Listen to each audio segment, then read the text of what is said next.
உடன்பிறப்பே வா என்ற தலைப்பில் பட்டுக்கோட்டை, பாபநாசம், மணப்பாறை தொகுதிகளைச் சேர்ந்த திமுக நிர்வாகிகளை முதலமைச்சர் மு.க.ஸ்டாலின் சந்தித்து பேசுகிறார்.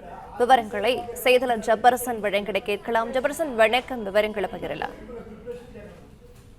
தமிழக முதலமைச்சரும் திமுக தலைவருமான மு.க.ஸ்டாலின் அண்ணா அறிவாலயம் வந்திருக்கிறார்.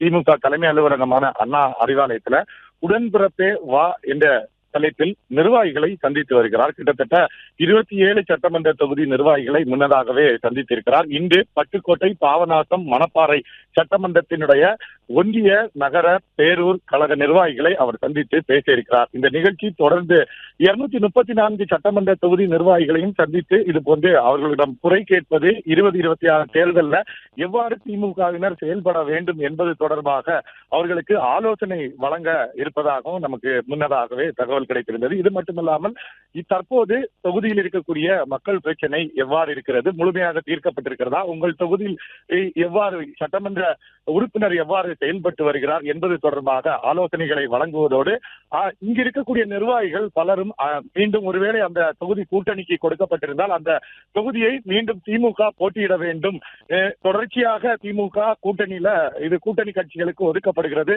என்றும் புகார்களை தெரிவித்து வந்தார்கள். இதையெல்லாம் கேட்கக்கூடிய முதலமைச்சர் ஒற்றுமையாக தேர்தல் பணியை ஆற்ற வேண்டும் என்பது தொடர்பாக அவர்களுக்கு அறிவுறுத்தல்களை வழங்கி வருவது தொடர்ந்து நடைபெற்று வருகிறது. பிளே ஸ்டோர் மற்றும் ஆப் ஸ்டோரில் இருந்து பாலிமர் செயலியை QR கோடு மூலம் பதிவிறக்கம் செய்யுங்கள். செய்திகளை உடனுக்குடன் பெறுங்கள்.